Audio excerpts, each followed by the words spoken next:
Une finale, ça se gagne. Dortmund peut-il être le piège du Real Madrid dans cette finale qu'on attend avec impatience samedi 1er juin? Comment ça va Thomas? Toi qui as la force de l'habitude de jouer les finales de Ligue des Champions. Ben écoute, ça va très bien. Tu fais bien de parler de la force de l'habitude parce qu'en ce moment, tous les jours, c'est des anniversaires au Real Madrid. On a eu les 10 ans de la Décima, on a eu les 6 ans de la Ligue des Champions 2018 et vu qu'on en a gagné 5 sur les 9 dernières années, tous les jours, on fait quelque chose à Madrid. Et j'espère que samedi, on ira chercher évidemment cette 15e Ligue des Champions, même si on va le voir, Dortmund peut-il est peut-être le piège parfait pour le Real qui ne devra pas avoir ce complexe de supériorité. Écoute, on va voir ça juste après notre Générique. générique.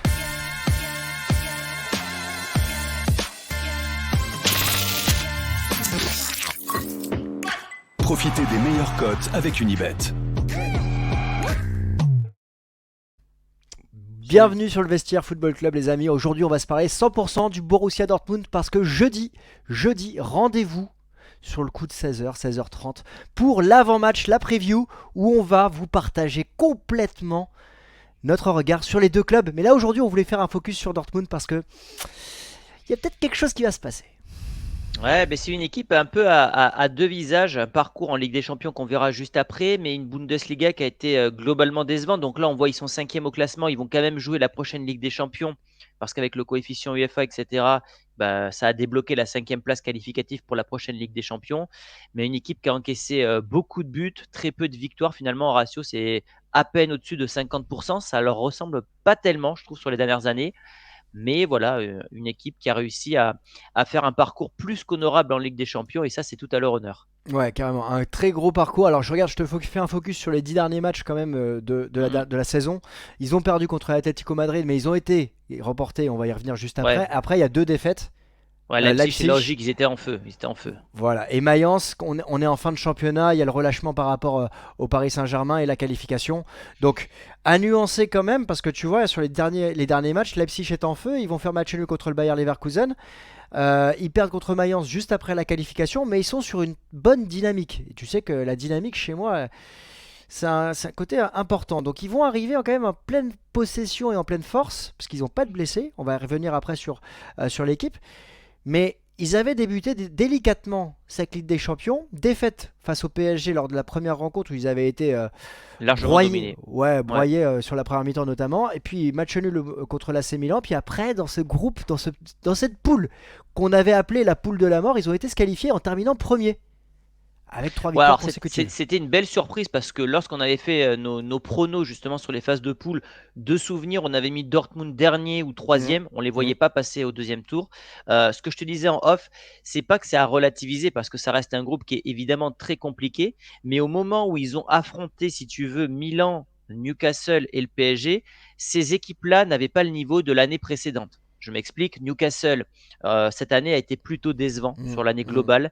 Alors Mhm. que l'an passé, c'était une machine, notamment sur le plan défensif, et c'est ce qu'on n'a pas retrouvé cette année. Pour le Milan, c'était la même chose. Ils sortaient alors d'un titre, je ne sais plus si c'était l'année d'avant, mais bref, ils étaient quand même performants l'année précédente. Et là, cette saison, ils ont été globalement décevants, tu vois. Deuxième la Et saison dernière et demi-finaliste de la Ligue des Champions quand même. voilà, c'est ça, c'est ça.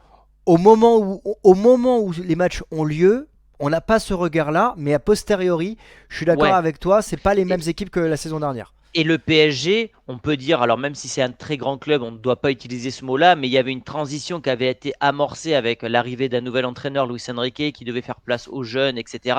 Donc voilà, c'est pour remettre dans le contexte. Évidemment, sur le papier, c'est très fort, mais pour moi, la vraie performance de Dortmund cette année, c'est la double confrontation contre l'Atlético Madrid. C'est pour Alors, moi le match qui m'a le plus impressionné. juste avant, voilà, il y a cette double confrontation contre Eindhoven où il se qualifie, et je te Ouais, alors rejoins, attends, et un petit mot sur Eindhoven, parce qu'à l'époque, c'était une équipe qui était invaincue en Eredivisie. ouais, C'était une équipe que personne ne parlait et qui était sur une très très bonne série. c'est Donc vrai. voilà, ils sont sortis d'un piège aussi qui aurait pu être compliqué. C'était une rencontre homogène, mais moi je reviens aussi également sur cette rencontre parce que elle est très très importante cette rencontre de l'Atlético Madrid parce que on a l'Atlético qui mène 2-0 très rapidement.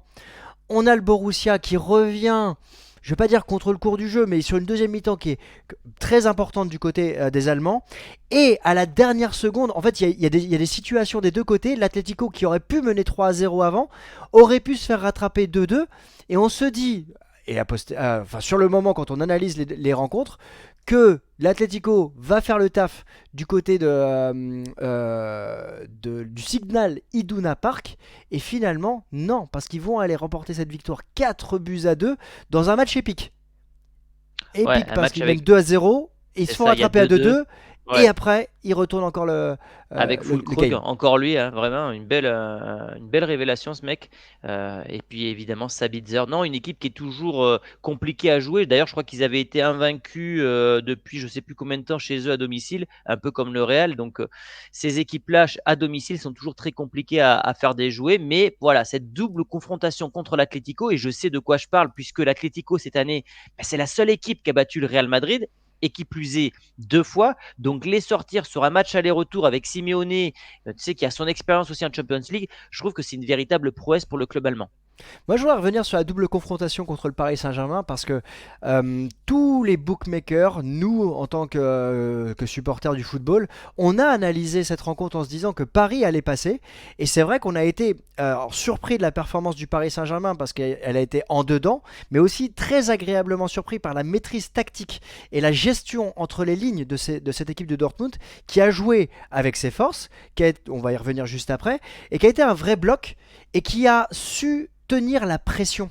Alors c'est pas le même PSG, c'est pas le même Mbappé, mais Dortmund a réussi à répondre présent dans cette demi-finale de Ligue des Champions pour aller chercher cette place en finale et donc aller disputer sa peut-être deuxième coupe Ligue des Champions, aller chercher peut-être son deuxième trophée Ouais. en Ligue des Champions. Alors, on avait mis le PSG favori parce que en termes d'individualité, on avait analysé qu'il y en avait plus côté PSG que côté Dortmund. Il y avait le retour au parc qui n'était pas non plus à négliger. On se disait, ça fait 25 ans qu'ils attendent ça, il y aura une ambiance de dingue, les joueurs vont se surpasser. Et Terzic a fait du Terzic, très pragmatique, bloc bas. On joue sur la rapidité de nos attaquants. C'est très cohérent. C'était pas un plan révolutionnaire, mais ça a fait le taf. Beaucoup de courage et d'abnégation. Et franchement, ouais, une double performance, enfin une double confrontation qui a été incroyable du côté de Dortmund avec Hummels, évidemment le milieu de terrain Brandt que j'adore, et même Ouais, Sancho devant qu'on a revu à un très très haut niveau. il y a une équipe une équipe type, hein, clairement, qui s'est Mm, mm. définie. Madsen et Ryerson sur les côtés, on les a vus à l'aller comme au retour face au Paris Saint-Germain. Ça a surtout très bien combiné avec Brandt, Adeyemi côté gauche, avec Sancho, Sabitzer à droite. Mais Sancho au match aller avec Ryerson, c'était diabolique, je vais pas dire diaboliquement, diabolique pour la défense du Paris Saint-Germain. Après, il y a eu cette efficacité de Füllkrug devant, très excellent quand même, parce Mm. que il faut la mettre. Et puis au milieu de terrain, c'est solide. Kobel a fait le taf. Il y a un peu de réussite. Alors, je ne vais pas parler du deuxième match, le match retour, mais au match aller, il y a quand même ces deux poteaux en quelques secondes qui Pour le sauvent, mais il en PSG, faut. ouais, ouais, ouais. Ouais, il le faut, cette réussite. Et puis après, voilà, on a Reus, Royce, voilà, Marco Reus. Oui, moi c'est ouais, ce que je disais avant, Reus, tu vas te faire attaquer, ouais. attention, hein. Attention, Marco Reus, ouais, fais qui attention aux va jouer son commentaires. dernier match avec Dortmund. On en parlera évidemment jeudi parce qu'il y aura un duel face à un autre Allemand qui jouera lui son dernier match du côté du Real. Il y a des joueurs qu'on va évoquer aussi, c'est Ryerson. Il y aura un duel face à Vinicius, Sancho contre Mendy. Non, on aura une belle finale, même si c'était une finale que personne à la base avait pronostiqué, parce que beaucoup de spécialistes ne voyaient pas le Real, avec ce qui s'était passé lors du mercato estival, faire un parcours comme ça en Ligue des Champions. Tu perds quand même Karim Benzema qui n'est pas remplacé, tu perds Courtois, tu perds Alaba et Militao. Bref, c'est une finale assez surprenante. Maintenant, voilà, Dortmund, c'est pour l'instant un ratio de 50-50, 1 Mm. sur 2. Le Real, c'est 14 14 sur sur 17. 17. Ouais. Donc c'est un peu plus. J'ai révisé mes stats. J'ai révisé C'est mes bien, stats. c'est bien, c'est bien, c'est bien, c'est bien. Thomas, quel état d'esprit tu es par rapport à ce que j'appelle pour moi, mais peut-être Mmh. ce sera galvaudé comme terme, un certain classique de la Ligue des Champions. Sur les 10 dernières années, il y a quand même eu 3 doubles confrontations entre le Borussia Dortmund et le Real Madrid. C'est un match qu'on a l'habitude de voir, je dirais, parce que et puis c'est des matchs qui font des beaux matchs. Alors je dis pas que Dortmund est une bête noire, mais ça peut arriver que Dortmund fasse En trembler. 2013, t'as pas les stats, mais 2013, c'est Pire 2013 ou cauchemar. 2000. Bah ouais, c'est l'année où en fait Dortmund de Klopp ils mettent 4-1 au Ouais. Real de Mourinho. Et tout le monde cette année-là pense qu'on aura un Real Barça en finale. Et finalement, tu as Un un Bayern Bayern. Munich contre Dortmund qui fait le taf. Ouais, c'est une équipe qui est assez inégale dans ses parcours. C'est soit tout ou rien, tu as l'impression, avec Dortmund. Soit ils peuvent aller chercher des demi, des quarts, des grosses performances. Mais en tout cas, tu as raison de le signaler. Dès que le Real affronte Dortmund, bah, il y a souvent beaucoup de buts. Donc, et je pense qu'on assistera à un scénario un peu comme ça ce week-end. Intéressant. Tu es en train de préempter les paris à la fin, en tout cas notre avis Mm. sur les paris, et tu verras, moi j'ai une stat à te présenter juste après. Si je te dis Dortmund comme ça, instinctivement, par rapport à ce que tu as vu d'eux, c'est quoi les forces qui se dégagent de ton côté? Les premières forces que tu vois? J'en ai noté deux principalement, c'est la vitesse et les transitions Mhm, rapides sur les phases offensives. Donc Adeyemi, mhm, Sancho qu'on a vu mhm, qui a battu un record de dribble contre le PSG. mhm. C'est cette équipe qui ne va pas, je pense, avoir la possession contre le Real et qui peut jouer justement en phase de transition. Je me dis attention, avec ces flèches-là, ça peut te mettre en danger. Et la gestion des coups de pied arrêtés, notamment sur le plan offensif, on l'a vu contre le Paris Saint-Germain. Alors c'était Donnarumma dans les cages, hein. C'est assez à préciser puisque lui ne sort jamais. N'empêche que ouais, sur les coups de pied arrêtés, Dortmund est très dangereux. Ouais, moi je m'attends aussi à une question qui va arriver par rapport à cette rencontre, c'est la gestion émotionnelle de la finale. Le Exactement. Real, à force de l'habitude, on le disait en introduction, Dortmund, il arrive en, je dirais, en électron libre. Ça me fait penser à la finale de 97 face à la Juve, parce que la Juve arrivait en tant que favori, et à la surprise générale, les coéquipiers de Matthias Sammer avaient remporté cette rencontre et cette finale. À la différence du Bayern.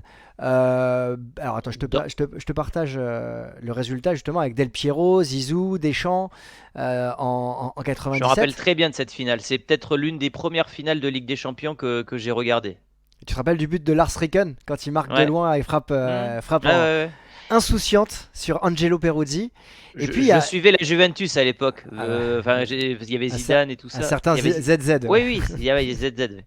Et Et il y a cette finale contre le Bayern qui a été remportée difficilement hein, par le Bayern alors qu'ils étaient favoris. Et but à la à dernière Londres, minute à Londres à déjà, non? Londres. Ouais, je crois, Yes, hein. yes, yes. C'est Ouais. ça. Donc, Donc ouais, ouais, ouais, c'est. gestion émotionnelle. Tu sais, on a l'impression que cette équipe de Dortmund, elle a peur de rien.